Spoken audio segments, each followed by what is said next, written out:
நண்பர்களுக்கு வணக்கம். MAG TNPSC அகாடமியிலிருந்து முனைவர் மா. விஜய் அலெக்சாண்டர். டிசம்பர் மாதம் 15ஆம் தேதியின் முக்கியமான நடப்பு நிகழ்வுகளை காண்போம்.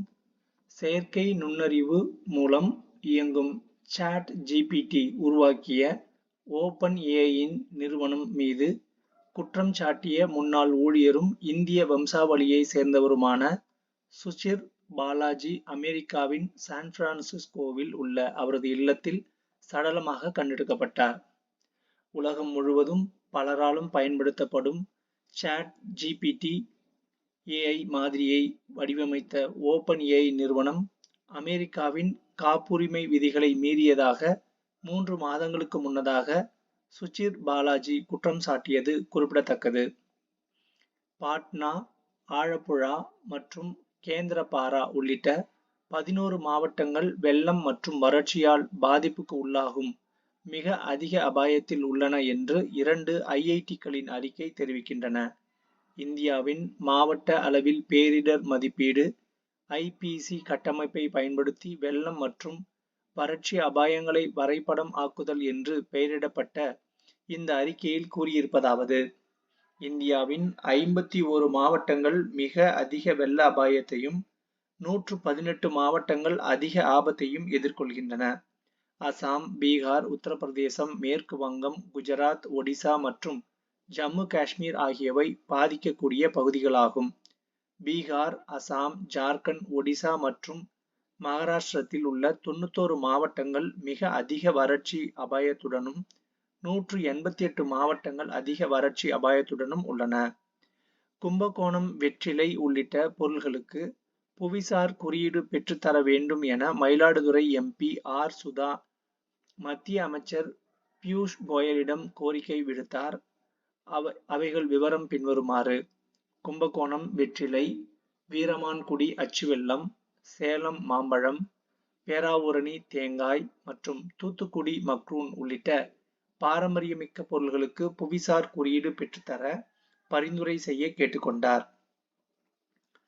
அரசமைப்பு சட்டம் ஏற்கப்பட்டு 75 ஆண்டுகள் நிறைவடைந்ததை ஒட்டி மக்களவையில் 2 நாள் சிறப்பு விவாதம் நடைபெற்றது. மக்களவை, மாநிலங்கள் மற்றும் யூனியன் பிரதேசங்களின் பேரவைகளுக்கு ஒரே நேரத்தில் தேர்தல் நடத்தும் முறையை அமல்படுத்த மத்திய பாஜக அரசு திட்டமிட்டுள்ளது. இதற்கான அரசமைப்பு சட்டம் 129வது திருத்தம் மசோதா 2024 பிரதமர் மோடி தலைமையிலான மத்திய அமைச்சரவை ஒப்புதல் அளித்தது. பேரவைகளை கொண்ட யூனியன் பிரதேசங்கள் தொடர்பான சட்டங்களில் திருத்தம் மேற்கொண்டு அந்த சட்டங்களை அரசமைப்பு சட்ட திருத்த மசோதா உடன் இணைக்க யூனியன் பிரதேசங்களின் சட்ட திருத்த மசோதா 2024 வழிவகை செய்கிறது. இந்த மசோதாவுக்கு அமைச்சரவை கூட்டத்தில் ஒப்புதல் அளிக்கப்பட்டது. இரு மசோதாக்களையும் மக்களவையில் மத்திய சட்டத்துறை அமைச்சர் அர்ஜுன் ராம் மேக்வால் தாக்கல் செய்ய உள்ளார். தேசிய சட்டப்பணிகள் ஆணைக்குழுவின் அறிவுறுத்தலின்படி நாடு முழுவதும் தேசிய மக்கள் நீதிமன்றம் நடைபெற்றது.